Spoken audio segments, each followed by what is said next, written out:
Oh, 8 so okay, p.m. me too. live on All Facebook and YouTube. Join us as we discuss pertinent issues that relates to you and I with your host Alinko. You're listening to the Progressive Mind Show, your number one community building show in the world. Every Wednesday, 6 to 8 p.m. CST, live on Facebook and YouTube. Join us as we discuss pertinent issues that relates to you and I with your host Alinko.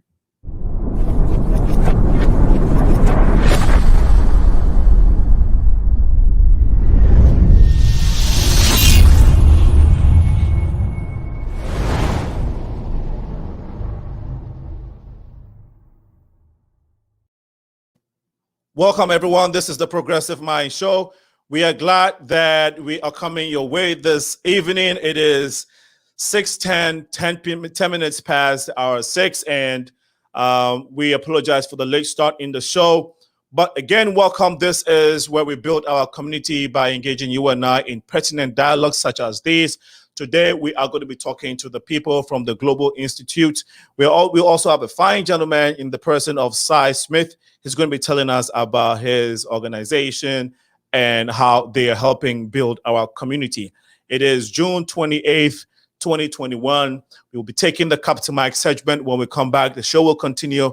Before that, though, we ask that you share the feed on Facebook and on YouTube so we can reach out to the community regarding the message that we're trying to send across. Please stay tuned while we take the Captain Mike segment. We shall be right back. Captain Mike is ready with us. Let's take this short break while we get him ready.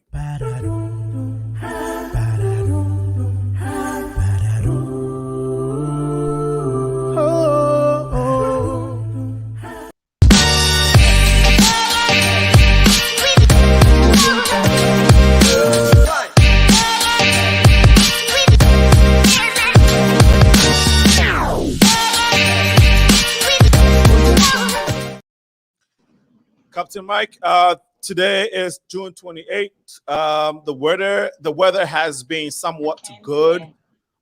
Can't complain, but I know you have some updates for us. I cannot hear you. Tell us what you got, my brother. All right. Right now at Midway Airport, 88 degrees. Winds are out of the southwest. Mostly cloudy skies. But tonight we have early this evening, we might have a few stray passing showers.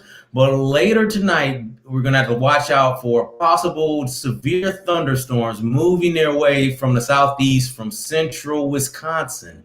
So keep an eye out, keep your apps up to date for the National Weather Service, and stay safe tonight. We may catch just the tail southern end of that severe weather. Well, for the rest of tonight, we're going to get down to a low about 80 degrees or so. And tomorrow, storms early in the morning and still remnants of that storm that's passing through. Winds are going to shift northerly. And for the rest of the week, we're going to have really nice weather. Maybe a stray shower or two late Saturday into early Sunday. But other than that, this weather is going to be really, I'm going to say almost perfect summer weather. Low 80s, high 70s. We're going to get down to the 60s at night, so you can keep those windows open and have a nice breeze coming through. In our sports tonight, we have the Reds are going to be in town playing the Cubs, 7:05. The White Sox will be in Kansas City tonight, 7:10 p.m. Now, moving to the health and fitness update.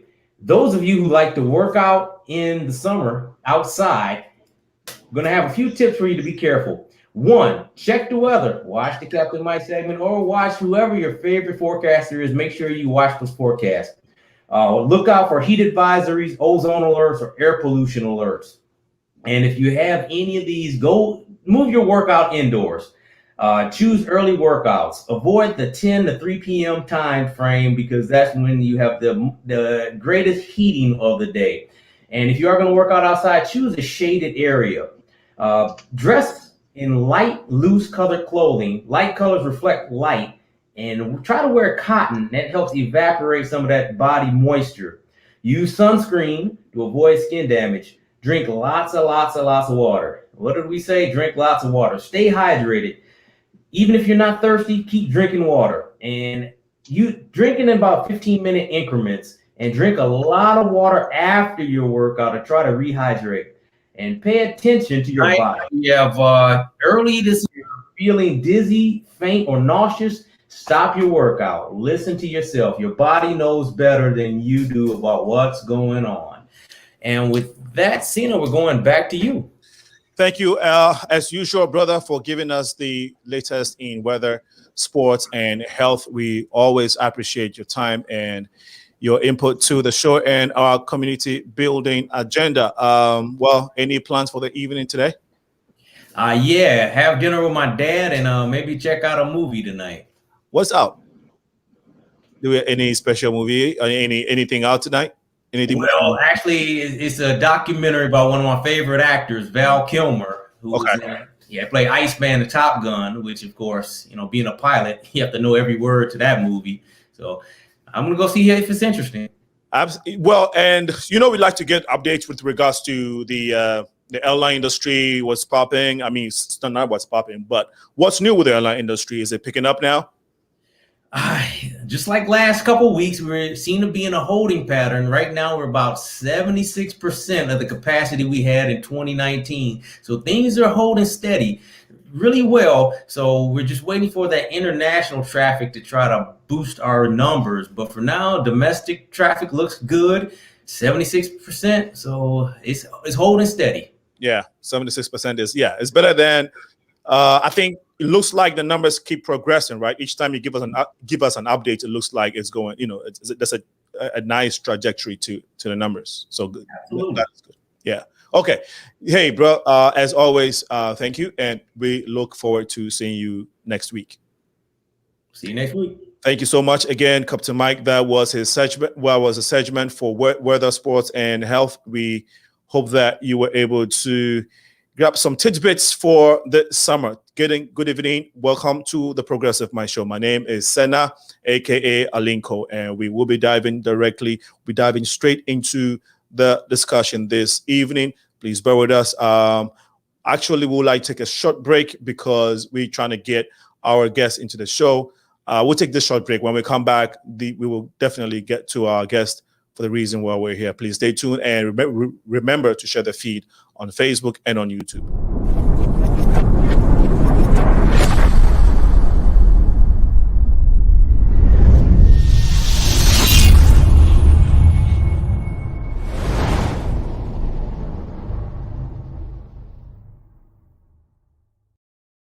We are back, and we want to welcome our community to the most important platform you want to be on every Wednesday at 6 p.m. This is a very important one. We're going to be talking to the people from the Global Institute. But our show tonight, we will be hosting members of the Global Institute of Planning and Sustainable Development. The Global Institute also is known as GIPSD. This was established in 2013. Their goal is to transform global African communities and end cycles of generational dependency and all forms of deprivation, such as poverty, high unemployment, hunger, illiteracy, digital divide, food insecurity, preventable diseases, gender inequity, water and sanitation scarcity, green energy, etc. Here to discuss their goals, mission, and current programs, one including their recent fundraiser this past Saturday in downtown, are my honorable guest, Dr. King. Hopefully we have Dr. King on there. Looks like we're having a little technical issue, but our guest, one of our guests is not necessarily a direct member of the Global Institute, but he has a very remarkable organization which is on the ground building our communities, and their goal and mission is tied to the Global Institute. He is the person of Brother Cy Smith. He's the founder and CEO of National Block Club University. National Block Club University. Brother Cy, you are welcome to the show. Thank you a lot, Alinko. I appreciate the platform. Excellent. While we wait for Dr. Frazier, Dr. Margaret King and Frazier to get on to talk about the Global Institute, please tell us who this fine gentleman is. When we met, of course, you expressed your love for the continent of Africa. You're an American. You've done a lot of work here, and it was a pleasure meeting you, my brother, and everything we discussed. Now, again, our audience would like to know you, so please feel free to take a moment to tell us family, work outside, life outside work, and all of that, if you don't mind. Again, I appreciate the platform, Alinko. Pleasure meeting you Saturday as well at the fundraiser for the Global Institute, which is a fine structure. Absolutely. We need the relationship between us in the diaspora and our people back in the continent. Mm-hmm. So Dr. King and Dr. Frazier are on the right path with that. My name is Cyron Smith, but everyone just calls me Cy for short. It's easier to pronounce, just S-Y Smith. And I'm the founder of the National Block Club University. We've been at this since November 20th, 1994. It started when I had left Mombasa in Nairobi, Africa. And I was in the U.S. Navy for a total of 13 years. And that travel in the continent really allowed me to just see the linkage between our people over here in the States and our people in the continent.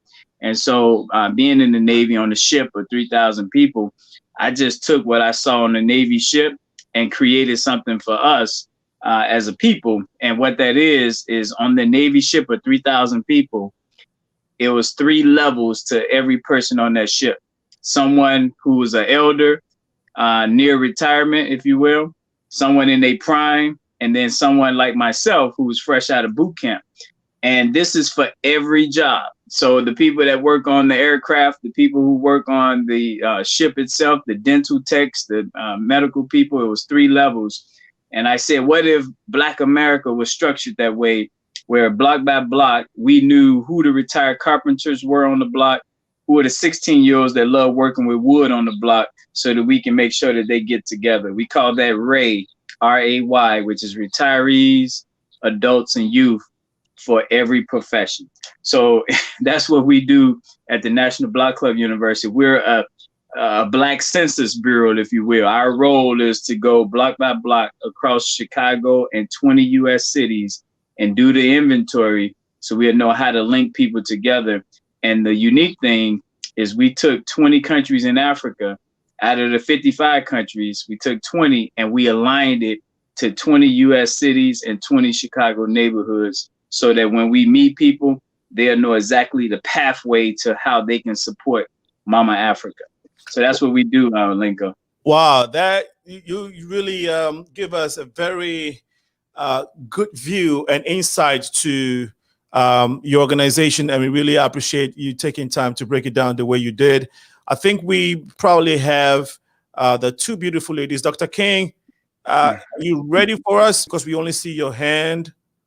Okay, we're trying to see if we can get Dr. Frazier. Can you hear us good? Yes. Hello. Greetings and salutations to everyone. Awesome. Brother Sena and brother, our dear brother, Cyron Smith, brother Cy. You all are wonderful men of God. Thank God for you.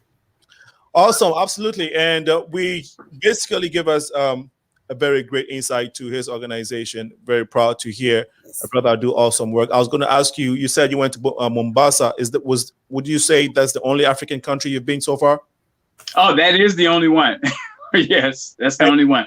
And you happen to be there as a result of your work with the military? Yes, the U.S. Navy, August of 94. So coming this Sunday will make 27 years since I've been there. I'd like to say thanks for your service. Amen. And we are proud of you and for everything you've done for your community, this country, and your family. And I'm sure your family's watching you and they're smiling and they're proud of you too. Thank you. Yeah. Dr. Frazier, you're welcome to the show. Thank you so much. It's always an honor and a blessing being a part of the show. And Dr. King is here. I saw her just come in. I think so. I saw her just wipe her forehead. I'm sure it was a whole lot of work trying to get into the studio due to some of the last minute challenges. And so, Dr. King, even though it was very sweaty, we always try to get it. It was a hard work trying to get the background work going. We are glad that you made it, and we know that we're going to be talking about the Global Institute, the fundraiser, and the work ahead of us, right? Dr. King, can you? Absolutely. Thank you so much. I have been on. I actually called Dr. Frazier. And since after I talked with her, I couldn't hear you anymore. I've seen everything that was going on. Okay. So I tried everything, mic, everything. I just couldn't hear you. Yeah. But then I just decided to log off and log back in, and now I can hear you. So that did the trick. Sometimes. Thank you. Go ahead. Thank you so much for having me here. Alinco, you are one person in Chicago and beyond that we truly appreciate as we talk about diaspora and continental collaboration. You've been amazing in our community, and we are so thankful to you as a partner to the Global Institute as well. Thank you. My pleasure. It's this is what we set the platform to do, and I believe that when you come to this world, you have to contribute to it and live it a better place than you came to meet it. And so it's a cause greater than us. We thank God that He has put us on this path and put us in contact with powerful minds like you all who have been thinking about our community here in the States, back in Africa, and people in general. Always thinking of how to make people's lives better. And I always salute you and honor you, which is why I am blessed and privileged to have the opportunity to work with you guys. And this evening, we want to talk about the Global Institute. So we mentioned that your institution, your organization stands for alleviating poverty, scarcity of internet, inequity, unemployment, jobs, and all of that. First of all, Dr. King, I know you've spoken about the Global Institute a lot, but people who are listening to you for the first time, would you want to give us the motivation, the inspiration behind the formation, the inspiration that led to the formation of the Global Institute? Because aside that, you are a professor at Kennedy King College. I don't know if you're still working in that capacity. So please help us understand, give us the insight, the inspiration behind the Global Institute. Thank you so much. The inspiration actually is a reflection of what dated back when I was in Africa, and I got my bachelor's from University of Calabar, Nigeria. And coming over here, you've heard based on colonialism and the artifacts in our minds. And you come over here and people beginning to tell you one thing or another that are not true about the global Africans. And as we came in here, I did not quite see a lot of us working together like I felt we should. We started at University of Illinois, where I was working on my PhD. At Chicago, we had quite a few Africans, and we started the Women for African Development as part of the Economic Recovery Institute. And we started talking about our similarities and our differences and how we can bring those together and work together, the Africans in the diaspora and Africans in the continent. And the more we are working with each other, we know we are one person. And whatever somebody else is saying is not true, that is negative about us. And so that had been the inspiration. And then I've been teaching at Chicago State University, not Kennedy King, but Chicago State for a number of years, almost 30 years at Chicago State University, where I actually got my master's as well. And we realized with the students that we needed to build more of a global mindset. Fabulous students and fabulous people, but as Americans, with all due respect, we have been very contented with our environment. But for global terrorism that made somebody somewhere know someone who had been in Afghanistan or in Iraq and all that. But we started building that relationship from teaching and knowing the needs of the students. And we saw that their minds were opening up to globalization, which has come to stay. And while we are working locally, but still thinking globally. And so that started out. Students in my class would do programs with the 12 world regions. And of course, with Sub-Saharan Africa as a region, and then move to North Africa and all that. But we realized that it was only students who were taking my class that were having that openness of the mindset. And so the idea of the Global Institute came in based on needs and research. And by the grace of God, it got started at Chicago State University. And when we were getting ready to launch it and all that, we needed a collaboration with the community.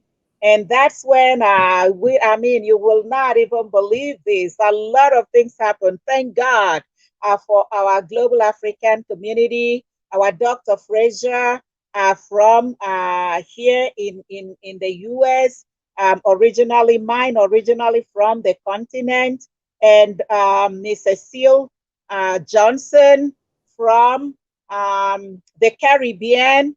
And we just started building from there. Mr. Ribbons Fellow, we started the collaboration, and this is what we have today. We are so thankful to God for that. That is so beautiful, and thank you for giving us an insight to the powerful Global Institute that everybody knows about in the city of Chicago. Dr. Frazier is the vice president.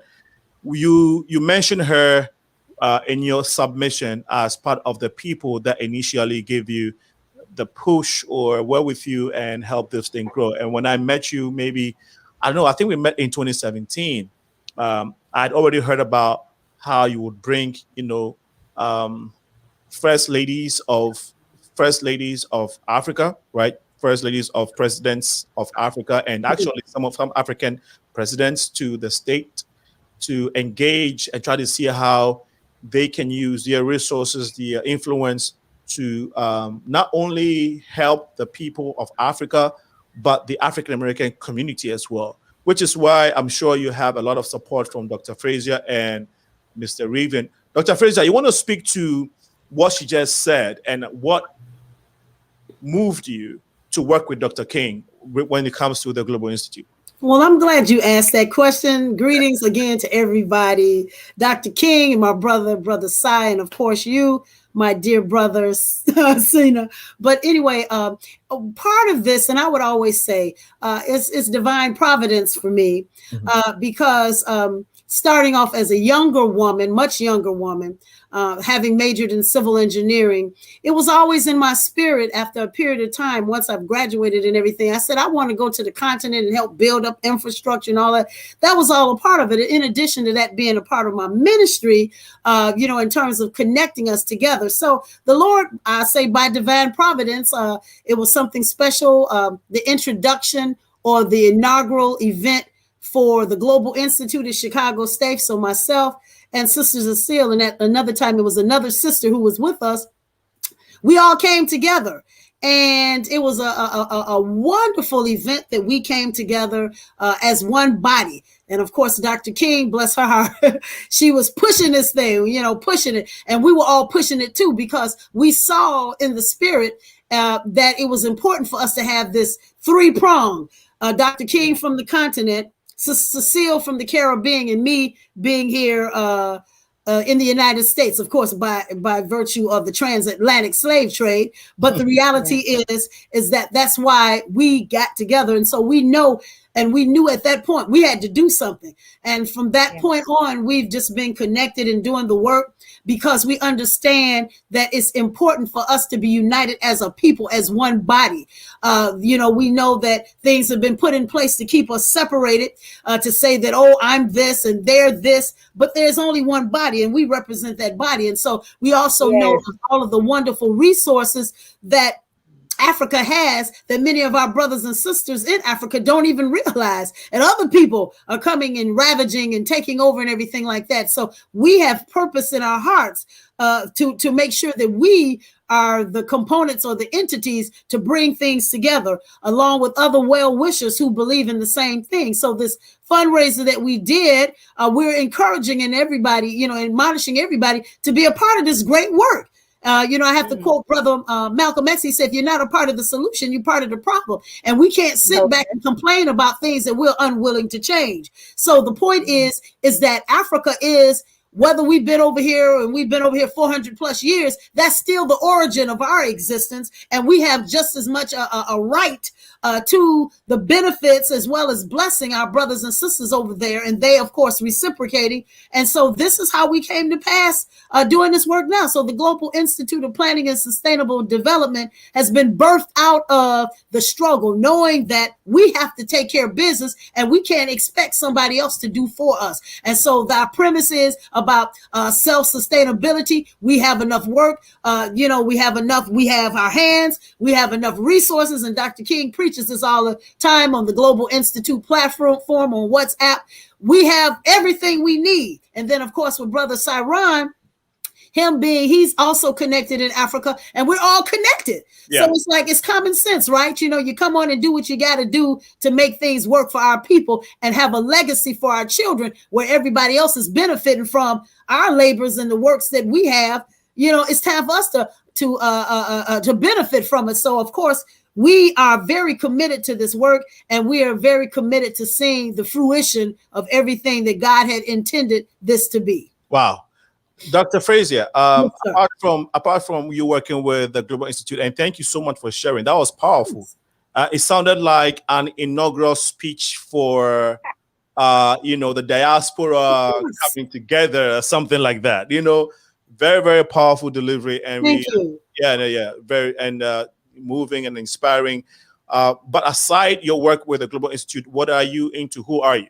Our audience would like to check you out. Oh, okay. So I am the president and founder of the Daughters of Sarah International Outreach Ministries. I'm also part of the International Prayer Network, where we are connected with the continent of Africa, and ministers and different ones get on and we pray, because we believe prayer is the catalyst to anything. Prayer is the catalyst to moving the hand of God. So we have that understanding. In addition to that, I am the president and CEO of Construction Management Consortium, LLC, which of course deals with construction management, but primarily focusing on young folks as it pertains to STEM and reentry programs and those things.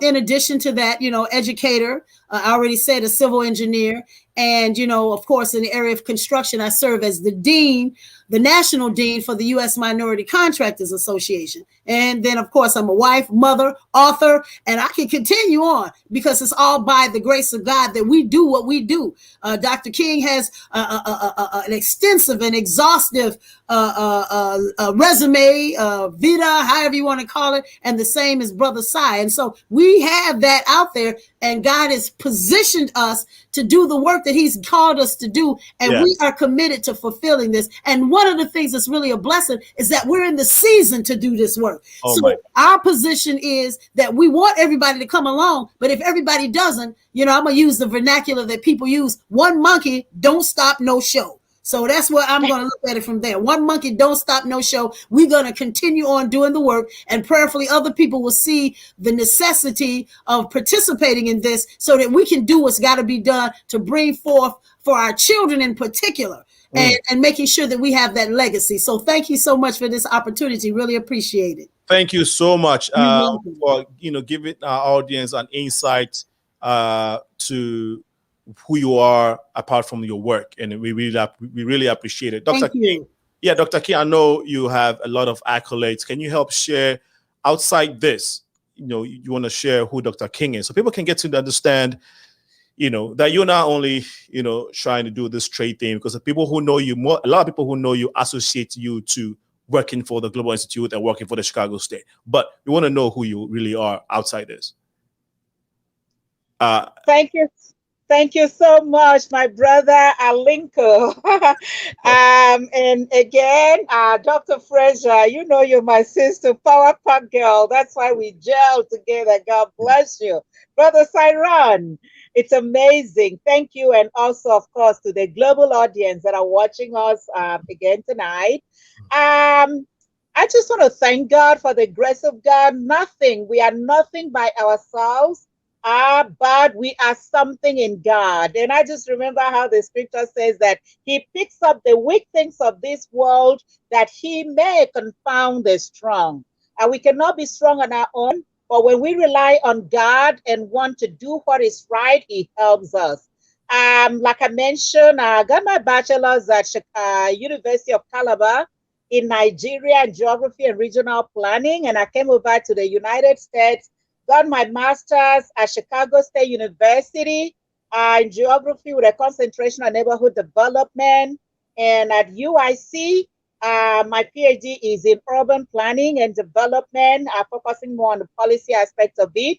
And as we saw that right from there, the interest that really came out was more, if you pick up a textbook in economic development and you are like, oh, I'm so excited about this. I'm going to learn how to do economic development around the world and I can take this knowledge to Africa and all that. But you go through it, the textbook is written about economic development in America.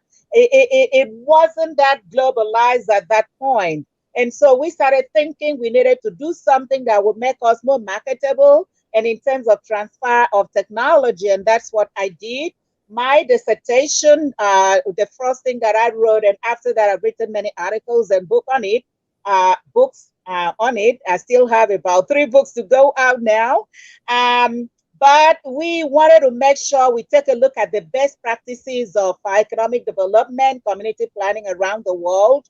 And that has been part of the work that we have been doing, more in international development. And of course, with a focus on here in North America and of course, Africa. So great work.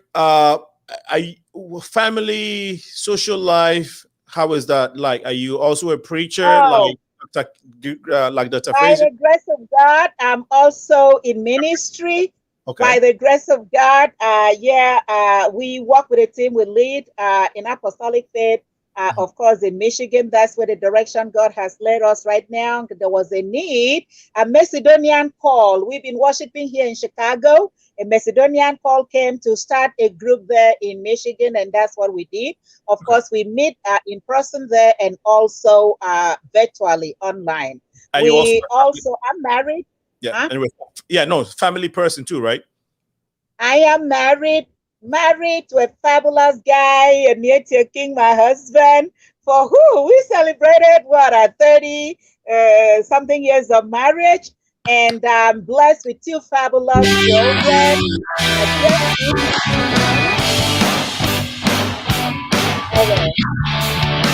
All right. That is for your anniversary, Dr. King. Woo, thank you. Well, happy anniversary. But go ahead. Yeah. And then you have a beautiful family too, right? One wonderful daughter that I know about. Is that correct? Oh, in myself? Yeah. Yes. My daughter, thank you. My son, of course, he's more into arts. And my daughter, she's working on her doctorate in pharmacy in Atlanta.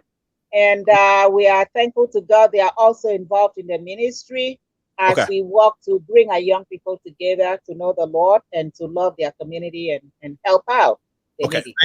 Thank you so much for helping to share. Now, we have a good understanding of the women behind the mission, and we are grateful. So, Dr. Sai, my brother, now, if you're watching us on Facebook and YouTube, we encourage you to share. Okay, this is how we can get the word out for the Global Institute, the mission, and how you can be part of it, and all of that. So please help share. Now, if you're watching, Sai and Dr. FRAZIER, I know you are all sharing as well to your groups. Sai, we met you when you came to the fundraiser. And you saw what you saw. Now, would you say that among your peers, do you see or hear that sense of the diaspora working together, or African Americans, trying to do something, or trying to at least get to know what the opportunities are in Africa? to take advantage of it, because I always say that in the absence of the African Americans going to Africa to check it out to see what can be done, the Chinese they're not even checking it out. They're just going. Okay, they're not just going to see, oh, what is Africa? How does Africa look like? They're going in droves and taking the resources as much as they can, and in most part, in a lot of cases, misusing the people and mistreating the people there. So, in your opinion, I mean, from your view, do you see that happening a lot? And if not, what can be done? Well, let me say it this way, Linko. We drive our education of our people to the continent. So every day. I think we're getting feedback. I don't know if you moved or did something, but I think we're getting echo. What about now? Can you hear me now? We can hear you, but you sound like a matrix. Like, it's yeah. Okay, while we're trying to do that, if it's not working, you can log out and try to come back in. Let's get to Dr. So let's try and see what happened on this past Saturday. Now, first of all, what would you say is the Global Institute so far? Where are you with regards to your mission and vision? Where are you guys at the moment? Dr. Frazier. Okay. Dr. King, go ahead, please. Go ahead, Dr. King. At the moment, we are thankful to God. Of course, we are not where we want to be yet, but we are moving in the direction that we want to go. Okay. And we thank God. In Africa, we have representation in almost all African countries. In each country, we have a director, and the director works together to build get the deputy director. And we have at least a team of about 13 executive members who work with us, and from there expand to get other partners and doing the work. We focus more on entrepreneurship. Like you had mentioned earlier, the mission of the Institute is to create global collaborations. When we mean Diaspora, Continental, that adds up to global Africans. Africans in all 6 regions of Africa, 5 regions within the continent, and the diaspora. So we all are building that. Of course, we have here representation here in the US, and of course in the Caribbean. We haven't covered all the countries yet. North Africa, we are still a little limited, and we just actually put on our post, we're still looking for directors for some of the countries in North Africa, and graciously, a lot of people are responding, and we're going to be covering all of the countries. And there is something that we call no country, no community left behind. So all of the countries in Africa, all of the global African communities, where you have a lot of Africans, whether by design or through forced transatlantic slave trade, we want to make sure we have representation and make sure we are doing our work. We are not depending. So the Global Institute breaks generational dependency and all forms of deprivation. We can't depend on somebody else to do it for us. For something that we can do ourselves by the grace of God. We are rich. We have enough resources right here in the US alone. We are talking about Black folks over 1.3 trillion, right? Am I wrong, folks? Am I wrong? No, that's how much economic power, how much economic power we have. Okay. You get to the continent, the rest of the world is depending on the continent. Okay. Vibrant young population, all right? And then we have rich natural resources, very rich history. The population is growing. Give something to a young person in Africa. They're so talented. They are so smart. They go above and beyond the call of beauty. We have the synergy to bring all of this together for the sustainable development of Africa. In 2015, when United Nations and the rest of the world got together, poverty was number 1 among the 8 goals. Poverty is still number 1. After an evaluation, and we came up with Sustainable Development Goals, 17 of the goals. Poverty is number one. Yes, the rest of the communities have actually improved.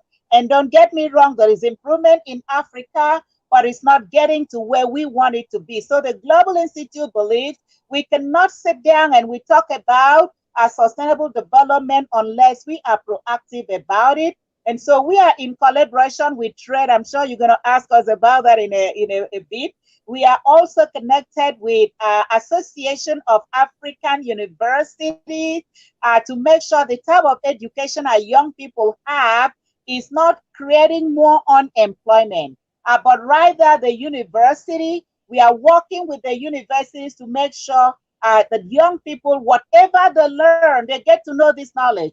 Let's say, for instance, in STEM, they just found out in a class that if you put a black wire to a red wire, it will spark electricity. Okay, that's a knowledge. And that is a training in Africa, which we are working to break with, working with AAU, Association of African Universities, to be able to break that. You have this idea that you can produce, this is how electricity is produced. We want education to actually make you produce, not just knowing how it is produced. And so if the Global Institute comes alongside with the fundraising that we are doing, all of us are in support. We can go to a young person in the university through our Global Youth and Student Association, GISA, our program that works with young people in the university. We say, yeah, you just learned that in electronics class today, or electrical engineering, but you are going home to stay without having electricity to do your work. And we can give you money, buy the wire and connect and produce electricity. Thank you. I wanted to thank you so much. There's a lot that you do, and we will not be able to cover everything if we were to list them. And so thanks for sharing a little bit of some of the things that you do with the Global Institute. But again, as time, as the show progresses, we'll try to touch on some of the pertinent ones and some of the things that you have achieved already. Now, I'd like Dr. Frazier to speak on the economic power or the purchasing power of the African American in this country, which can be beneficial if some of that is channeled to Africa. But Sai, I don't know if you can hear me good now. Yes, I think so. If you can hear me better now. Crystal clear. Yes. All right, good. Awesome. Okay. Did you want me to finish where I left off? Yes, please. So we drive the conversation about Africa. So we're not just waiting to see how people feel about it. Based on their zip code, we're informing all of our people what country in Africa they're linked to. So every Chicago neighborhood, Black neighborhood, is linked to one of our 20 countries in Africa. So every person we meet, we're driving that. We want them to either adopt that concept or let us know which country they already have an affinity with, and we'll tell them what neighborhood will help them.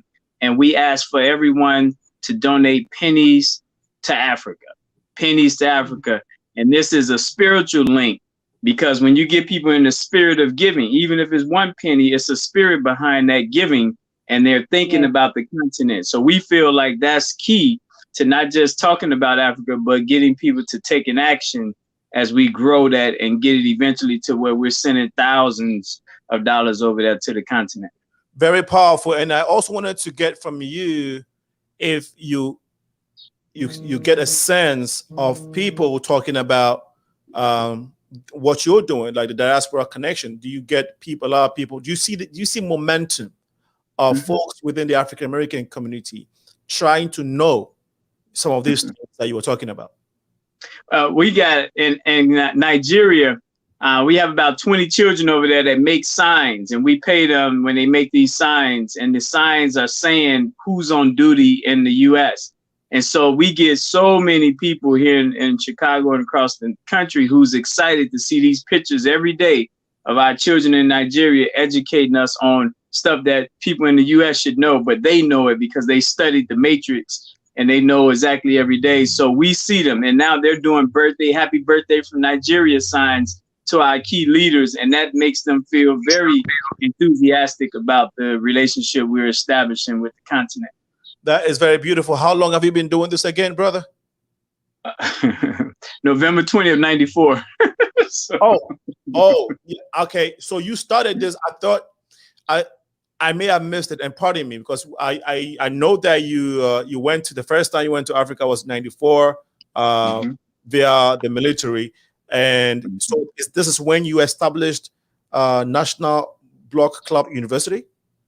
We've had various names, but the spirit has been the same from the Navy experience of connecting our people. So yes, that's been the birthday is November 20th. That's when it was pen and paper. After August being there in Mombasa, that's when it was crystallized to me spiritually, the way I see God has spoke to me that we have to do this. Like there's no turning back. What I saw in Kenya compared to what I was going through in the 90s, when people were killing over Michael Jordan gym shoes, and I'm over in Mombasa, and there was no inkling of giving a rat's butt about a Michael Jordan gym shoe. It was about love and connectivity. So that's when it was crystallized for me that we had to do this. Over the years, what would you say has been the success rate? How has this progressed over the years? Well, we didn't start out with 20 African countries. It started out with 2. So over the years, it kept adding on until we got to the place of 20. And so that took maybe 10 years to get from one country, which is Kenya, to where we were with 20. And so where we are now, though, is having relationships in 7 countries where we actually send money to every month. So we have about 4 or 5 that it's a little iffy if we're able to stay in touch with them. So we still have about 8 countries that we don't have no one in, that I want to work with the Global Institute so we can get someone over there who will respect the little money, because that's the big challenge. Is sometimes we look for the big stuff and we don't pay attention to that the big is made up of a bunch of little. And so we want to get people who won't dismiss the fact that we send in just $20 American dollars. That's a $340 exchange rate with Nigeria, but see value in that because it's coming from a spiritual place. Wow, this is different. This is different, and I've never heard of it like this. How is the structure of your organization? So I know you are the president. How are you set up, and how do you get these operations going effectively to make sure that you are achieving your goals? We work with people like Dr. King and Dr. Frazier. Okay. So we go by zip code. Everything is by zip code. All of our leaders, when they meet someone, they ask what zip code, and the zip code directs us. Yeah. So before you explain that, I want to know how your organization is set up. Do you have like a team of 5, 10 people?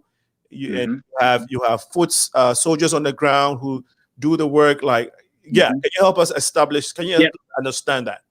Sure. So we are Illinois-based non-for-profit. So that's the legal structure. Okay. And we have 20. Chicago is the headquarters, the global headquarters. Chicago is.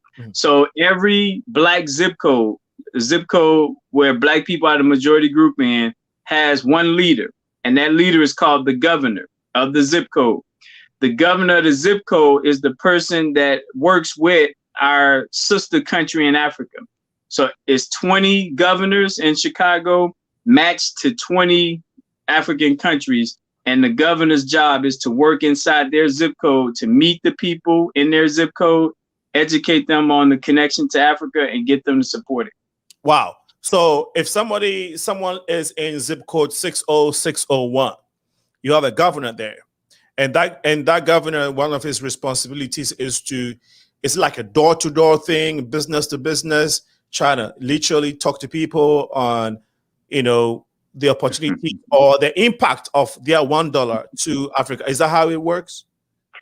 So that's on the surface of Lincoln. Let me say this without getting in the weeds.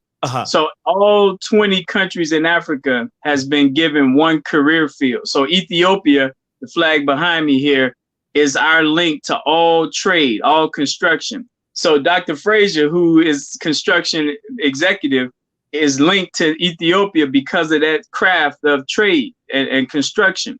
So it's 20 different career fields attached to the 20 countries in Africa. And so every one of our leaders, when they hear a person, if someone say they're a nurse in America, we link nurses to South Africa.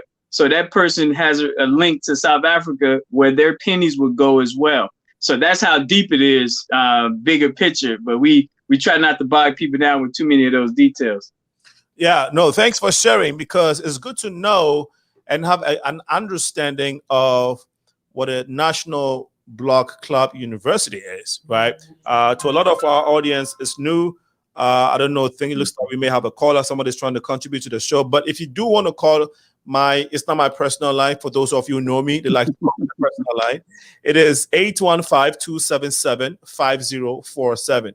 If you want to call and contribute, the number is 815-277-5047. You're watching the Progressive Mind Show live here on Facebook and on YouTube.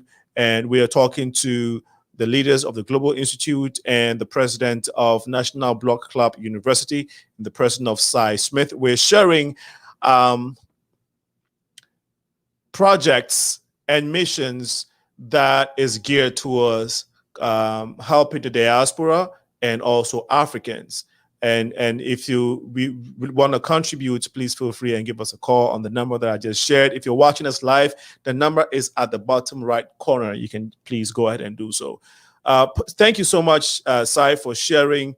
I would like you to give your take on the fundraiser that just took place in downtown. But Dr. Frazier, I want to come back to the question that I asked you earlier. Dr. King mentioned the power of the economic power of the African-American economy. I mean, the economic power of the African-American community. You want to speak to that and how that can be very important, of course, in the plight of Africans. Well, that's an excellent question. One of the things that we've been on a mission to make sure that we instill, Dr. King, myself, Brother Cy, Brother Reeves, we can go down the list. We have a bunch of supporters who are on the same mindset, is that we take our monies. Dr. Dolphin, he's a part of it as well. And we're encouraging our people to use our resources to help build our own infrastructures. We are encouraging our people to link their dollars together so that we can have a larger pot to do work here as well as abroad. We're focusing on Africa because we understand that it's critical. I was talking to one of our dear brothers yesterday who called me up. Some of you all may know him under the sound of my voice, Brother Shaka Barak. And we were talking about Liberia and the plight and the blight also that Liberia is experiencing. And we can go down the list of different African countries that are going through a lot. Now, some individuals say, hey, we're struggling here. But in many cases, we're in a much better position than some of our brothers and sisters in Africa. And so while we're here doing this work, we're also encouraging everyone else to help participate, because it's not just centered on the United States. One of the things that we have to really, come to terms with is that if one person suffers, the whole body suffers. Mm-hmm. So if we're bandaged up here and we're having some serious challenges here, then they're hemorrhaging in many of the countries in Africa. So, we have to start looking at it holistically. If we see ourselves as one body, one part is the head, one part is the upper torso, then you have the lower torso, and then you have the feet. Then when we start thinking along those lines, we're more apt to want to give. In addition, that it doesn't require a lot. It doesn't require a lot. I always remind people that the former President Obama won the presidency with $5 and $10 offerings. So it's not as if to say you got to have all of the money, but Brother Cy said it best when he said, you put these pennies together, pennies make much, and so that's why we encourage people to give to this work, because you're sowing in good ground. And we need to know that when we sow, we will receive a harvest. Some individuals are sowing their monies in ground that's not going to be productive for them. If you take all your money and you sow with the Chinese, well, the Chinese are going to remain blessed. If you take all your money and sow with the Arabs and, the Caucasians, or however you want to go, you're not going to reap the benefits because you're sowing it in somebody else's ground. But when you sow it in your own ground, then you're going to reap the harvest. And that is a spiritual principle as well. The Bible says I'm putting on my minister's hat, is that if a person doesn't take care of their household, they're worse than an infidel and have denied the faith. So that means that if we can't even take care of our own people, then we're worse than a bunch of infidels running around. And so we have to encourage each other and compel one another to do what is right. You know, and that's the key. It is right for us to help our brothers and sisters both here and abroad. So, you know, that's my position, you know, and I can go on forever talking about this, but I know this is your show, Brother Center, so I don't want to hog it up, but that's my position. Thank you. No, I love having you guys, man. I love having you guys because you speak from the heart, and I share your opinion, your sentiments. You mentioned something that I want to, and we come back, maybe have you, it's not a pushback. I want you to maybe touch on again, which is the fact that we got to invest in our communities as Africans or Black people, and, you know, maybe insinuating that, well, don't invest in other communities. But the thing is that we're in a global village, right? And so you cannot necessarily be segregated when it comes to economics. And so there's definitely people are going to be moving around, spending wherever they want to spend. So why are we preaching to spend only in our community? And I know Sai was Yes, okay, go ahead, Brother Sai. Brother Sai, go ahead. You know, let me say this, because I want to go to the humanity of all mankind. There's 7 continents. And when the global leaders come together, it's called the G7, the richest economies in the world. And you look at it, one continent is left off, yet that's the continent that made the others rich. So from a human standpoint, something is wrong that 7 global economies can come together and not admit, atone, repair how this continent that they got their riches from to be able to have a G7 to come together. And you look in our neighborhoods all over the country, what type of human beings is it that would just go in the community and allow the pain and suffering and just take money from them and don't care about the pain and suffering? What type of human being is that? So I think that's the real conversation. It's not we shouldn't do for self. I respect a stepfather, but the son still want to know, why my real daddy not taking care of me? I get it, stepdaddy stepped in. So I get everyone should help. But what about, well, how did Blacks get to this point? What happened? Like, were they born this way? So we got to go to humanity and question everyone. How can you sit back and worry about whales dying? We got Black people dying. Where's your humanity? What type of human being are you? That's powerful. So I was going to argue with you, but when you brought the stepdaddy analogy in there, I'm like, I give up. You know, that was a very strong point, and you drove that message home very well. Thank you so much. I know, Dr. King, you wanted to comment on this, but you see what you're saying, what you guys are sharing is very powerful. With a buying power of about 3.9 billion, right? No, trillion, right? It's not even billion. 3.9 trillion buying power of the African American community. Jeez, that is like the total budget of the entire African continent. Okay, now don't quote me on that. I don't know the budget of the African continent, the economies of the African countries, but it's a huge amount, and a tiny portion of that, you know, if directed to investing in Africa, which is the right thing to do, will go a long way. And we're glad that we're having this conversation, and you guys are already on the path doing it, building in your small way, and a collection of all these efforts goes a long way. And so thank you so much for sharing.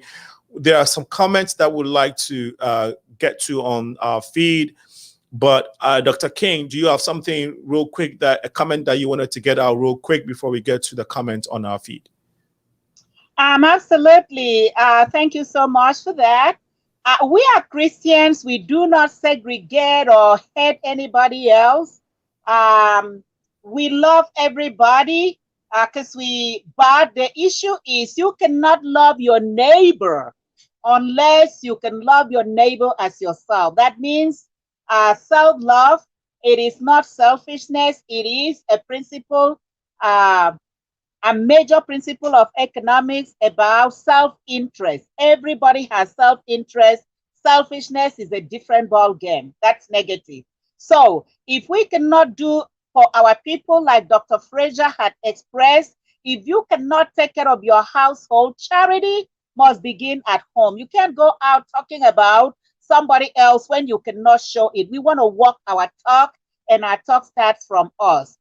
When I mentioned the 1.3, I was looking more at the population, the huge market of Africa. And with the new continental, free trade continental area in Africa that just got started in January, and many of the things that we have done working with some other presidents of other countries, I want to tell you that we are at the verge where this trade, where this relationship is going, and everybody needs to come in.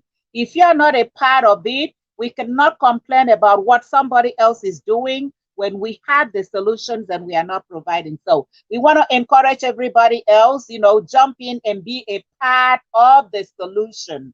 We are not discriminating against anybody. We are all going to the same heaven, God helping us.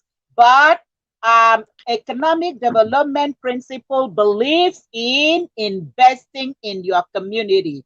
First, you must invest in your community. Otherwise, you'll suffer what you call economic leakages. So, brothers and sisters from the continent, brothers and sisters from the diaspora, let's invest our money in Africa. Let's not be asking about colonialism and crying about, we cannot be sitting down and crying about spilled milk, okay? There was a problem, but let's focus on the solution now that we have finished talking about the problems, okay? God bless you. Wow, thank you. We have two preachers on the platform today, so we hope that you understand. And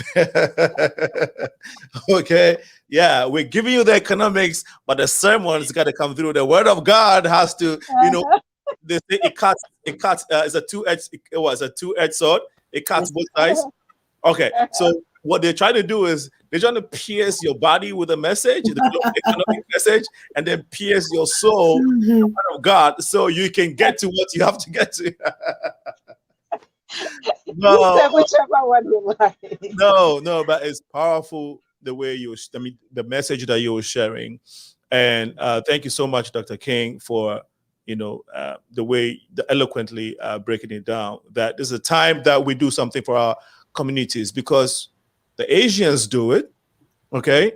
The Jewish community do it. They take care of it. Yeah, I heard one person tell, I heard the story before. Said, brother, I want to help you, but I got to take care of my community too, or I got to take care of my community first, literally, So everybody understands that they have to help, and as Africans or as Black people, I think we always seem and come across as, oh, give us something. Oh, we are suffering. Give us something, right? But no, it looks like it. Even our president, the leaders of Africa, they always come to Europe. We need money, we need loan. They always come across as though they're begging. But within us are enough resources to help ourselves. Yeah. And so that image of begging and asking and all that, that we gotta, work, towards getting rid of that and project a can-do image. And I think that's what we're all trying to talk about. Thank you so much for sharing, Brother Sai. I will come to you in a minute, but let's take our audience. Good evening, everyone, from Temesa, Gambo, DMO. Thank you for joining us, brother. God bless you, Auntie King, and everyone for their efforts to help the people of Africa and their descendants. You are Ibom. Another one from Temesa. She says, hallelujah, hallelujah to you.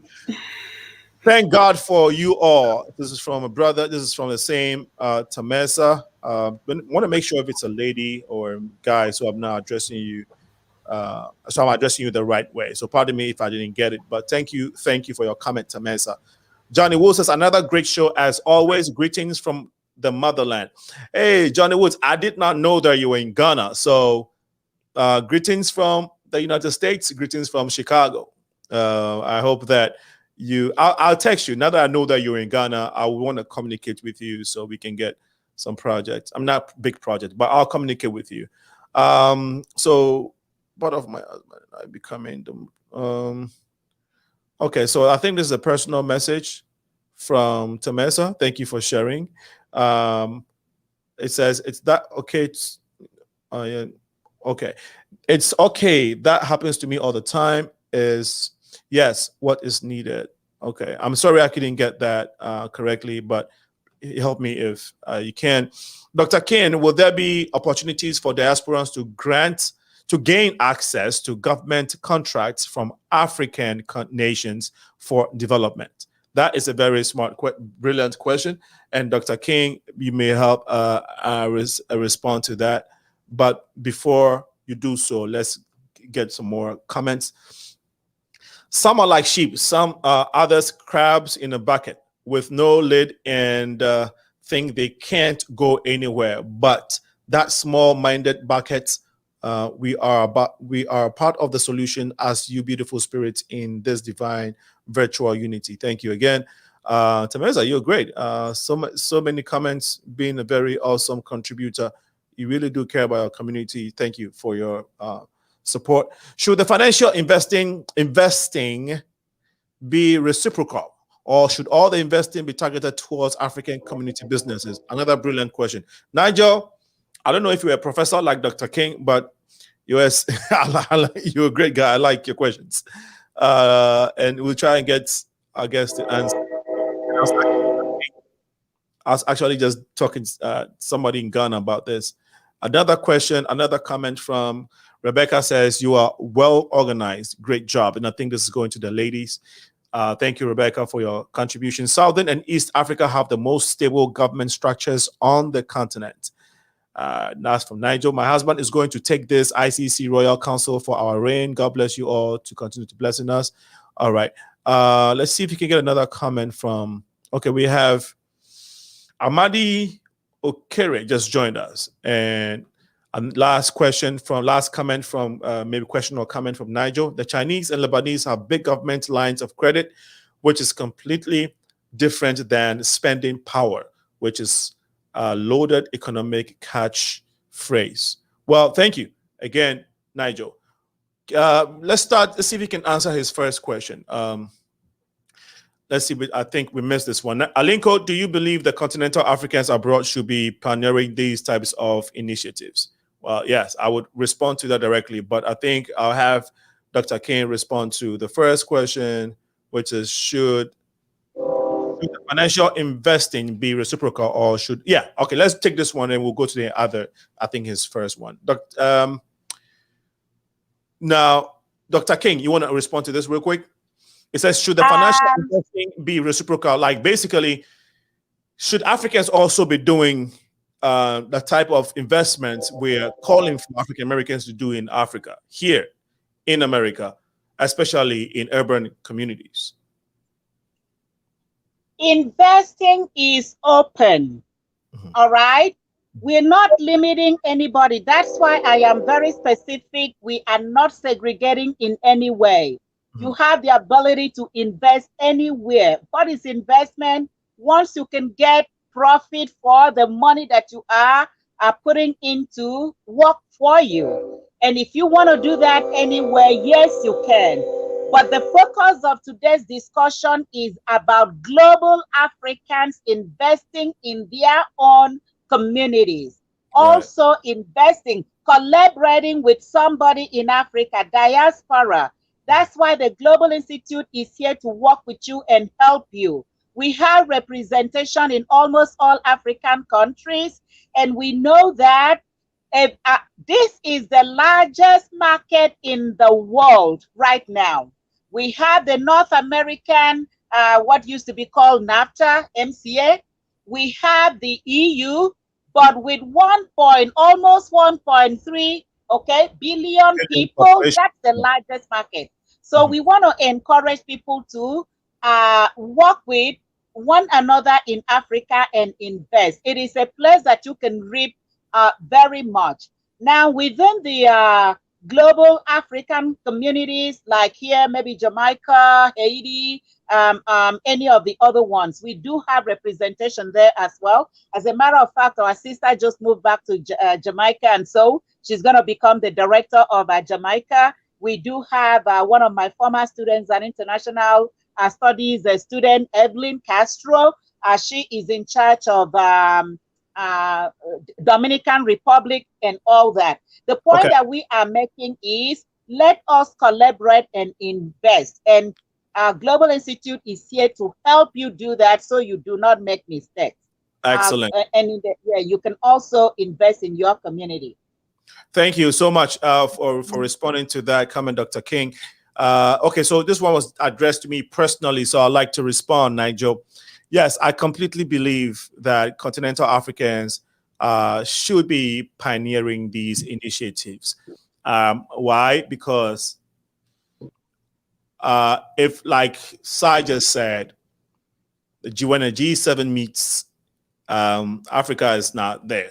You know, we all know that Africa feeds the world, natural resources and all of that, but the people are impoverished. Why? Because there's so many factors, but I believe that one of the significant factors that's contributing to the impoverishment of African people happens to be the leaders, some of the leaders. Okay, we've had very bad politicians, very bad leaders who are causing these problems. So yes, if our leaders are not churning the course, if they're not framing and providing us a system that works for everyone, I think the people can try to take their responsibility to initiate, right? And so this is and I think it's in the same spirit of what my guests are sharing, that being responsible, looking into your community and doing something for your community and within your community.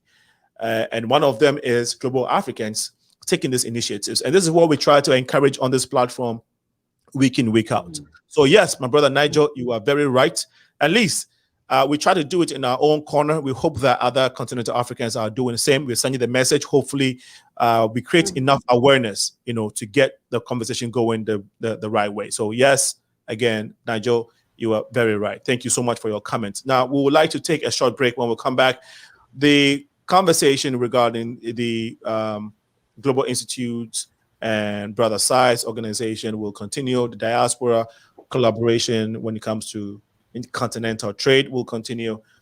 This is the Progressive Mind Show. After this short break, we shall be right back.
Bye-bye. All right. The holidays are here. Wouldn't it be fun to have your children learn something new and exciting that is not taught in school?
Welcome back to the Progressive Mind Show. I am your host, Alinko, and we are talking to the leaders of the Global Institute and the president of the National Block Club University. And if you were here from the beginning, Mr. Cy Smith, the president and founder, was giving us the mission behind the vision of this institution and this project. Also shared when some of the challenges and the opportunities, but we would like to get into more of the opportunities here.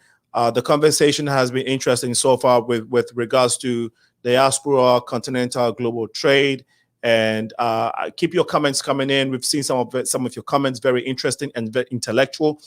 Please keep them coming. If you want to actually call and contribute, or maybe ask a comment, ask a question, or maybe pass a comment, you can. The number is 815-277-5047. You're currently watching us live on Facebook and YouTube. We are actually on Twitter live right now. So if you have Twitter account, search for @MindShow, @MindShow. You should watch us. You should be able to catch us live there as well. And whilst you're at it, please share it so we can get the message out. And we'll go back to our guest to get us into the conversation of Diaspora, global continental trading, and all of that. But let's see if we can touch on this past Saturday, which was a fundraiser in downtown. Now, at that fundraiser, the Congressman Danny Davis was there, Representative LaShawn Ford.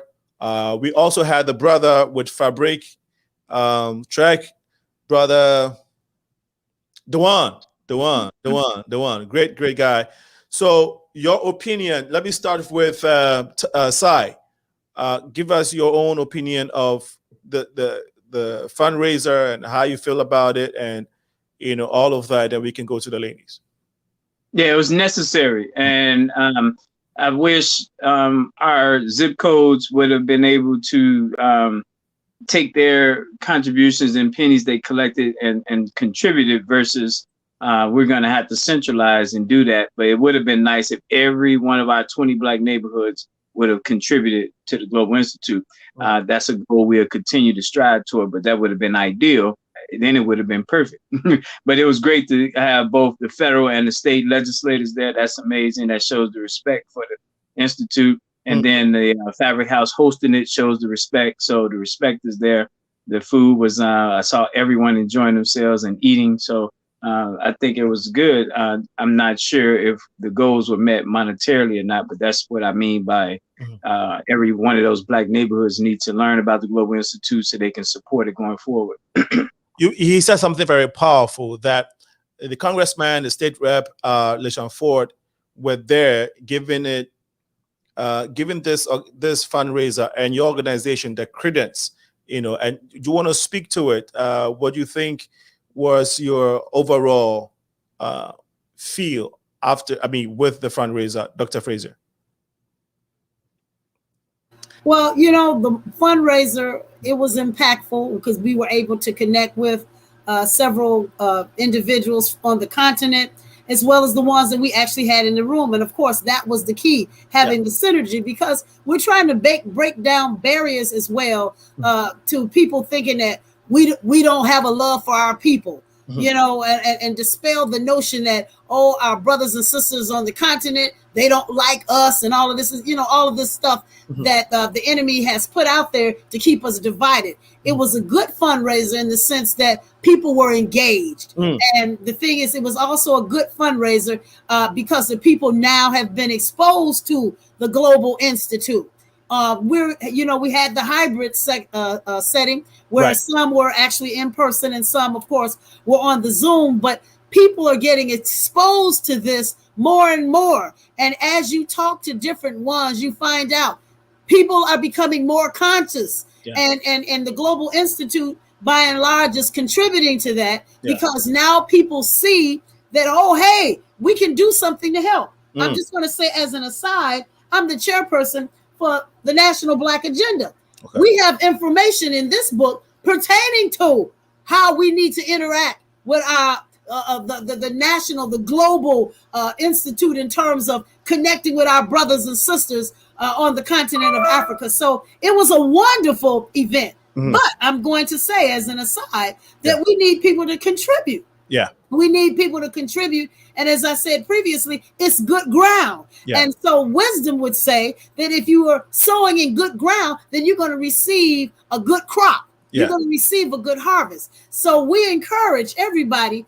And I thank you, Brother Sena, for having us on, because the fundraising is still in manifestation. So if we have any listener or listeners, any of the listeners that say, hey, I really want to contribute to this, don't think, oh, I only got $5, I only got $10. Contribute what you have. I'm going to say, like my grandmother used to say, she said, take what you got and make what you can. And that's the mindset that we have to have in building. We take what we have and make something out of it. And so, again, supporting the Global Institute of Planning and Sustainable Development with Brother Cyron Smith and the work that he's doing with the National Black community, all of these different things is good ground. And so as we continue to do this work, we're going to see the manifestation of what we've been asking for and believing for all these years. So again, if we're not a part of the solution, we're part of the problem. We can't complain about something that we're unwilling to change. We can't complain about something that we're not willing to donate to. I mean, that's just a no-brainer there. So again, I want to encourage everyone, please get on board, support, and let's do this work together. Thank you very much. Thank you so much, Dr. King. You've been doing this thing for years in collaboration with Dr. Frazier, Raven Fellows, and other local community organizers. You've also met very high, important people in politics, in corporate, and all of that. You definitely have gone through some challenges. You want to share the most, challenging part of this that you are doing? Thank you so much. Challenges. One thing we do is to turn challenges into opportunities. We like to stay positive. As myself and Dr. Frazier and the entire team, we always talk about it and say we just keep moving on. There might be time people get some of the challenges that I might mention. People come on board and they get very excited and they love the idea and they want to be a part of it. But you have some kind of a diminishing returns, or so to say, putting in a lot, but then you don't seem to see a lot of the fruit of your labor right there. And sometimes they might sort of just go easy. But one thing we know is a journey of 1,000 miles starts with one step. And also, we didn't have this problem happening in one day. The solution of it is not going to come in one day. It's going to be a progression. But tremendously, we have seen a lot of success. For one life that you are touched in one country, in one community, or the other, and each one can reach one. Which is the strategy that we have adopted. We see that lives are being touched. Yes, there is still poverty in Africa. Poverty is not over, but we can talk about a number of people whose lives have been changed. With the contribution, as Dr. Frazier talked about, there is a challenge in the contribution. And many a times we need to grab some private funding. Whatever money it is, we may want to miss a meal. We may want to miss a cup of coffee or whatever. But whatever the money is, we put that into seeing that alive. Somebody who did not have any is able to get something. So we want to encourage others, whatever that challenge might be. No, I was going to say that. What would you say to Brother Duan and the Fabric organization, the Congressman Daniel Davis and LeSean Ford, for their contribution to this cause, and even showing up in the state there for a long time? They, ate the African food, they interacted. It's unfortunate that we couldn't get the footage the way we wanted it. Our production team tried, but there was a glitch, and so last minute, I think Dr. Wale, you got to call the line. It's 815-277-5047.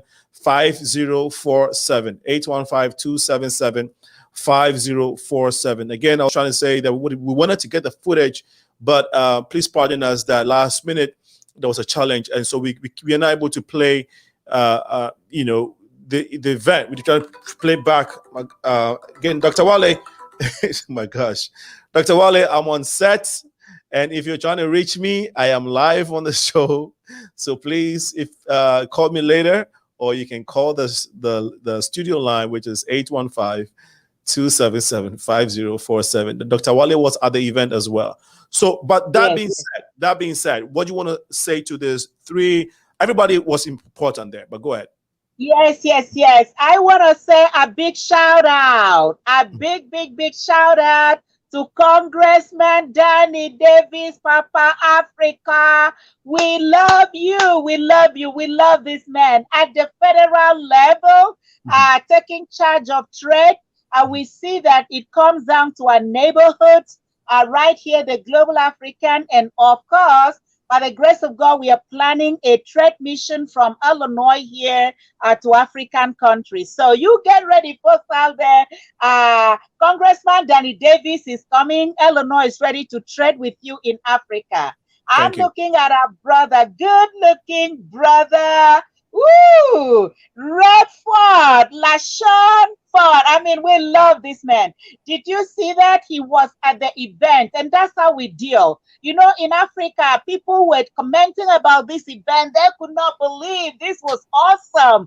This was wonderful. That we sort of, not that we rub shoulders with them, but they are very humble people. We did not need to sign papers and sign forms and wait for months and months before we can have a little bit of 1 minute with them. No, they showed up and they showed out. So we want to thank you, Reverend Redford, from the Illinois State House, coming down. He's in charge of education appropriation. He's been with IBEN and in partnership with AAU. And so we are looking at that university higher education collaboration between Illinois and Africa. Any university in America that has no relationship with Africa, you're going to be too sorry too soon. And I want to thank Israel Idoneje, our celebrated brother, CEO of Fabric House, our dear brother Dion, and all the one I mean. Our brother Reuben, we can't forget the best connector, brother Reuben. Hey, let's give it up to him. Who? He is the one that connects with us. I'm so sorry, I don't want to take too much of your time. But that's our Diaspora global ambassador. He connects all of us together. Thank you, gentlemen. And those of them in Africa who were not able to present, please, we meet on the 4th Saturday of every month in August. Many of them could not present their programs because we were also excited with all of these great people and all of our awardees, including Dr. Idris. Please come on that day. We'll forward you information. We will still get our investors and our potential trade makers and matchers together. That's going to be, I believe, August, is it 26th, there about that 4th Saturday at 10 o'clock. We are going to have it again. This time it's just going to be virtual. It's not going to be a hybrid program. It's going to be virtual, so you can see their presentation. Everybody, thank you for your participation. Get ready for the next big thing that you're going to be a part of. God bless you. Thank you so much for sharing. Brother Sai, I'm going to come to you in a second, but let's take a few more comments. In Cam, What Boy says, Brother Sai, thank you for not forgetting about Lo Olemi, and thanks to the other panelists for being in the trenches for the culture and, more importantly, for the people. May God continue to bless and guide you all. Ashe, ashe, amen, amen. Thank you so much for your brilliant comment. Masi Kajai says, leave politics alone and go into the private sector. Great point. Great point. And thanks for sharing, Masi. She continues to say that cooperative economics is very important to progress global Africans investing in their countries. Yes, Global Institute need your contact information, please. In Nigeria, if you open up a diaspora account as a citizen, that would help the economy a lot. Okay, so yeah, thank you for sharing that point, Masi Kajai. We really appreciate you. And this one says, this is from Tracy Steele. She says, thank you, Dr. King. Thank you so much, Tracy, for being part of the conversation. We appreciate it. And the show is, we're 20 minutes into the end of this episode, and we ask that you keep sharing the feed.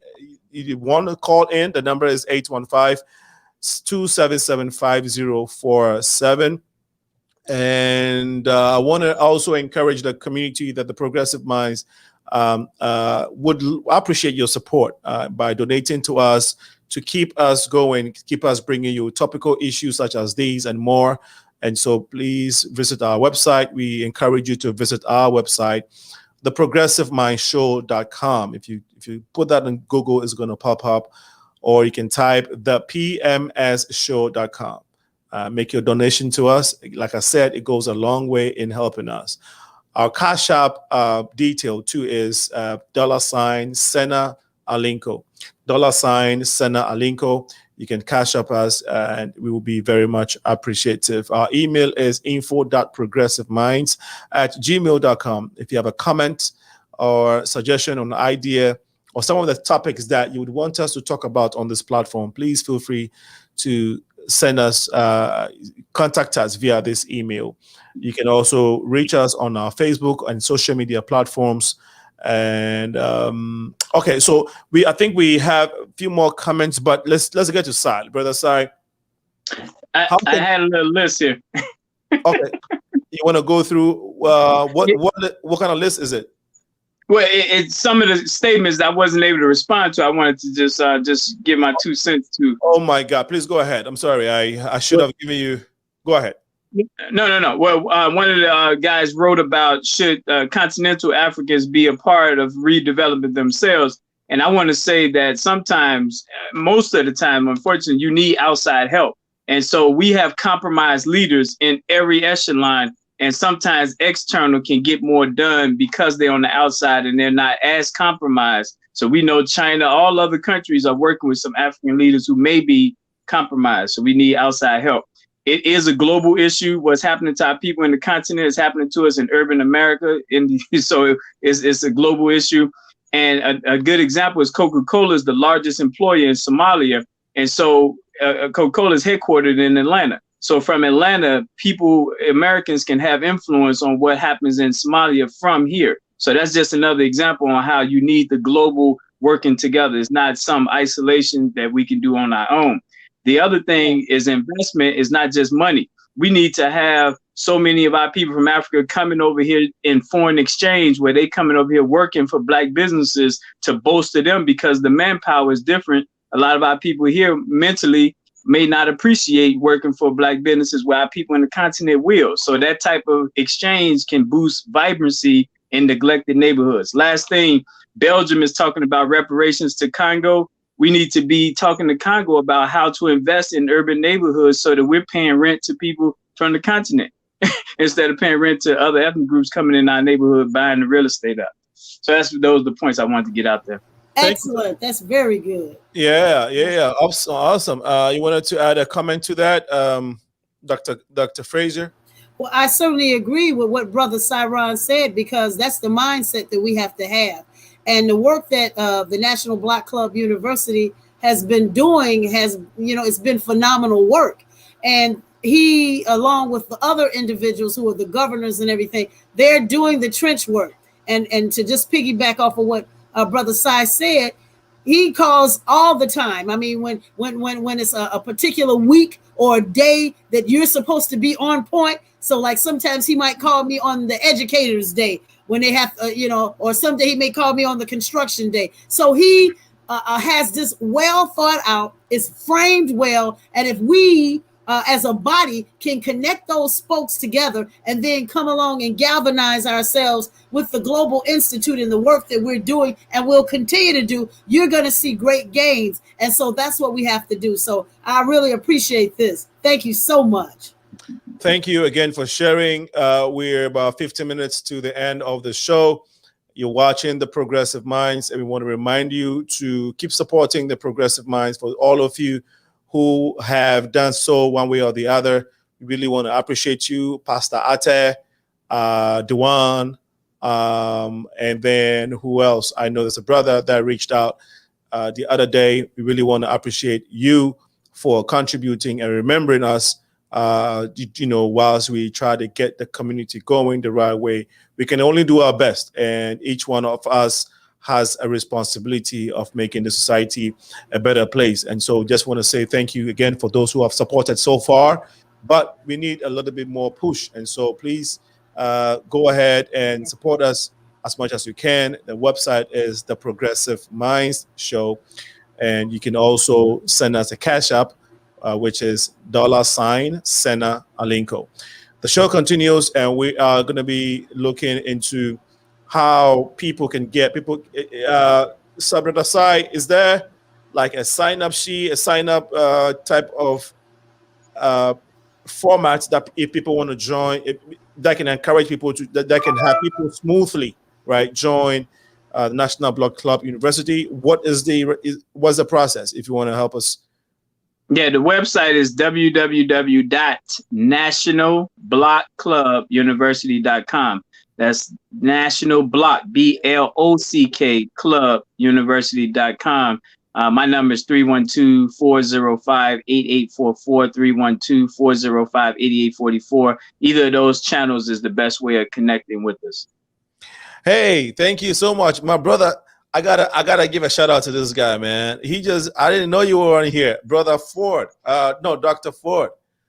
Dr. Ford, what's up with you, man? Shout out to you and Dr. Ford. It's been a long while since we communicated, and I'm definitely gonna be keeping in touch. I don't know if your show is still on. I know you have the platform on Facebook as well. But yeah, good to see you on here. Hey, and brother Ford, we're getting ready to do the exchange ceremony this year. Okay, you remember 2019 with the exchange? Okay, connecting the diaspora, Africans, Caribbeans, and coming together to celebrate our heritage and our culture.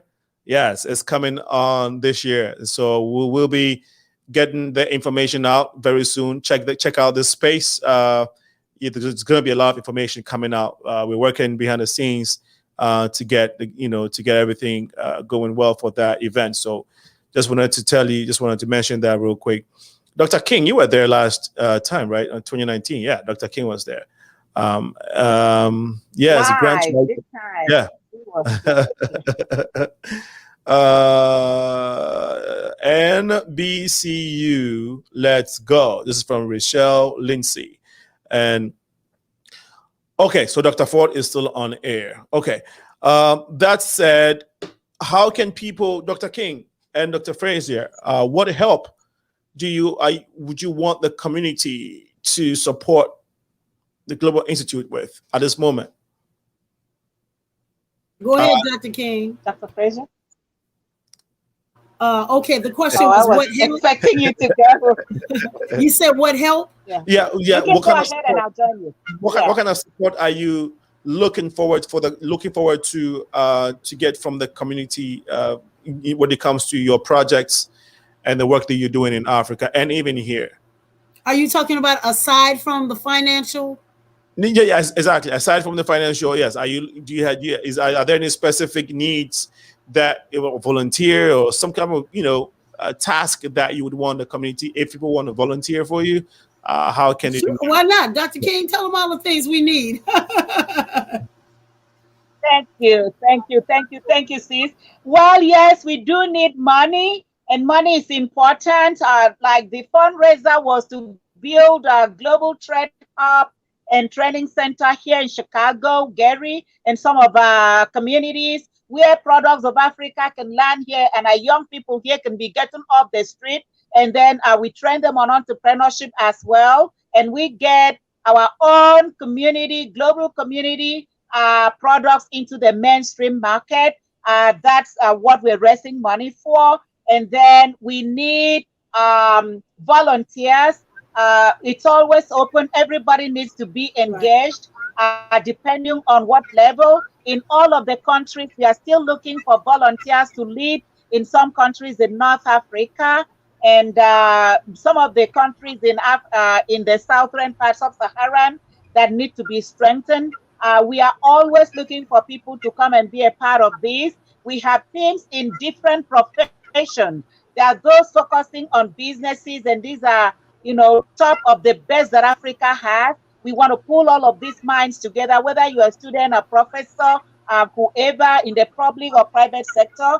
I believe Marcy said, leave the politicians alone, focus on the private sector. Yes, we are doing both. As a matter of fact, we are focusing on the private sector. We are collaborating with a private sector, a summit, African Private Sector Summit, APSS, on the trade aspect. We are focusing with AAU on the education aspect. We are working, if we have all of these things and there are no policies that are making them work, that's why we have to have public policy advocacy. All right? We are not worrying about our leaders. We thank God for them. Our leaders will do what our leaders do, but we're going to focus and step up and do what we need to do from the private sector. So we need all of these people to come in. As a matter of fact, just yesterday, somebody suggested, I see all the great work you're doing. What can I do to help? And that's where we come in. So that's where you can come in. You can lead whatever your profession is. We want to strengthen, not just in Africa, our global African community. So we can grow stronger and better together. And of course, we need your prayers. And if I could chime in on that as well, as far as the microfinancing component, and that pretty much is akin to what Brother Cyrone was talking about, that for people to have an appreciation for the $300, have an appreciation, because for some individuals, $300 on the continent, in a certain country with a mother or someone who's doing something and trying to build business, $300 could be like $3 million to them. And so we can't despise the days of small beginnings. Everybody wants the millions and the millions and the millions, but as it was said previously, you got to build upon that. And then where are the works? No one's just going to dish out money to folks and you can't even prove what you've been doing. So we have to also walk in wisdom, because stewardship is the key. So we have to see what's actually being produced and what you bring to the table. Because anytime we come to the table, we got to have something to put down too. It's not right to just come to the table and eat, and then you don't contribute to the meal. And so, I'm adamant about that. And the thing that motivates all of us is the fact that we love our people. And this doesn't mean that we hate other folks, but we love our people. But our people have to become more engaged in their own development so that they can prosper. Absolutely. Thank you so much for sharing. You're welcome. Now, we do have a request too from the Progressive Minds. And I saw someone put a grant writing. If you have that skill set and you're willing to volunteer, please reach out to us, info.progressiveminds@gmail.com. info.progressiveminds@gmail.com. We're looking for a grant writer, looking for an administrator to help with the enormous work that needs to be done. So please reach out to us if you can support or volunteer in any shape or form to the Progressive Minds. We'll be more than happy to use your assistance, your help in any way. This is from Rochelle Lindsay. She says, where is the global African community in Chicago? Dr. King. We have an office in Flossmoor. Can you hear me? Yeah, we can hear you. Okay, we have an office in Flossmoor, Illinois, and I believe, Dr. Rochelle Lindsay. I believe that was from CSU, where the sustainable development actually started, but sustainable development planning and development was out from Chicago State. We do have it in Flossmoor, Illinois, and we work in collaboration of different communities in Englewood, in different locations where we have communities. We partner with their churches who actually give us locations for training, and that's how we work in different locations all over Africa. We are working in collaboration. If you need to check us out, you can visit us on our website, Global Institute PSD, Global Institute of Planning and Sustainable Development. That's psd.org. We appreciate you. Thank you so much. Now, I think she followed up with another question. Do you have people in Africa or Nigeria that are organized to support your efforts in USA? Dr. King, I think there's a yes, we do. Yes, we have each country. We start out with at least 13 executives in each country. They work and they register the organization to make sure it is legal, and all of those groups are working with us. We would like your information. If you can get in, we can put you on our platform. We have different platforms. We know WhatsApp only allows about 257. We're creating groups on Telegram. We are talking on a daily basis, and people are getting updated. If you want to be a part of that, you can send us information and we can put you on any of those groups. And all of the different professions, especially the professionals, the professors, the students, they're really jamming. They're really jamming. And we're they are the ones that are helping us with the training. Everyone is volunteering now. And of course, we do want to work with you on those grant writing. So if you are ready, be a part of that team. We're starting another grant writing class coming up. We have one of our gurus who was recognized by U.S. Congress, God bless him, for creating a lot of money through universities to put global Africans in healthcare. He's been there helping us in this training. We want to do more. And the grants. Absolutely. We only have 4 minutes, so we're trying to see if we're trying to wrap up the discussion. Another time, your work is huge, and we would come. This is, of course, is part of trying to get the word out with regards to your institution. We definitely will be coming back again, as we have been doing. So this is just part of it. But I'd like to give Sai, we only have 4 minutes. If anything else you wanted to add with regards to the National Block Club University, and please go ahead and put it in your closing remarks. So we'll start with you, get your closing remarks. We'll go to Dr. Frazier, and Dr. King will close us with hers as well. I think it's wonderful. I thank you for the platform. Look forward to us supporting you as well. We have something called Name Your 4 Black Businesses. So at the end of each month, we want to make sure we can name 4 Black businesses we financially supported, each person. So we'll be supporting you. We're going to make sure that we do right by the Global Institute.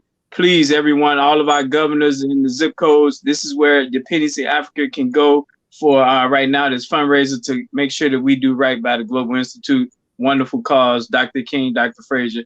Thanks, Reven Fellows, as you guys said. Peace. Thank you. No, something important that you said, even though it's your closing remarks, you mentioned that something about supporting local businesses. How do you go about that? Because it's interesting, and people would like to know what is that and how they can be involved. Yeah. Every Wednesday is Economic Day globally. So it's 4 Wednesdays a month.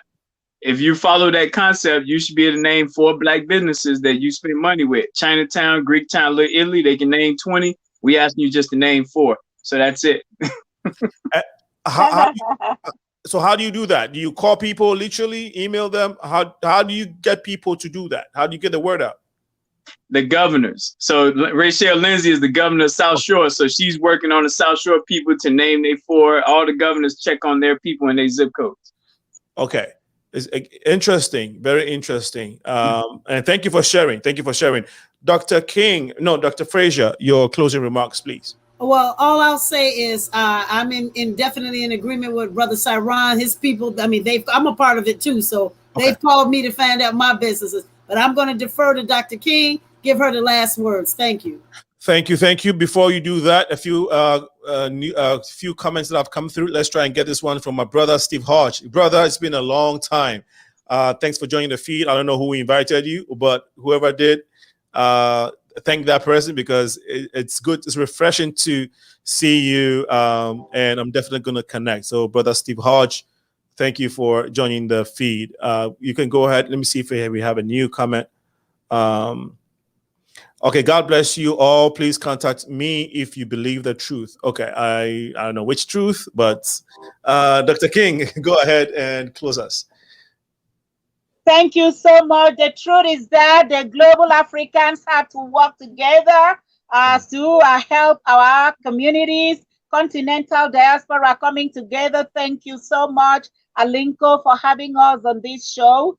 Thank you, Brother Cyrons. We cannot wait to work with all those pennies and get microfinance. They don't need a lot. We have teams of 5 women or 10 people here and there. They receive just a small amount of money and their lives are transformed all over Africa. So thank you, Dr. Frazier, my sister. We thank God for you. And global Africans, God bless you. Come together. Let's stop complaining about what the other one is doing. We have enough to pull our synergy together and support our communities, and we're going to do well. God bless you. Thank you so much. If you've heard everything, if you've heard from our guest, I think the message is basically us collaborating, us investing in our communities. Very, very important. If you look at the fact that $1 can have so much effect on somebody in Africa, I think that it should encourage you to do more, and not just in Africa, but we again also talking about continental Africans initiating some of these global trade collaborations. And we hope that as we keep the conversation going, we can all make an impact, a bigger impact in our society in general, more so in our nucleus communities, specifically Black, urban, minority, struggling communities. And we definitely want to appreciate all of you who have joined us from the beginning to this time. Our wonderful audience for making this show, this episode, a success. We want to thank you. Those of you who have contributed on Facebook and on YouTube. I may have not been able to see the YouTube comments. Please pardon me if I did not mention your name. It's not on purpose. It's because I probably missed it due to technical difficulties.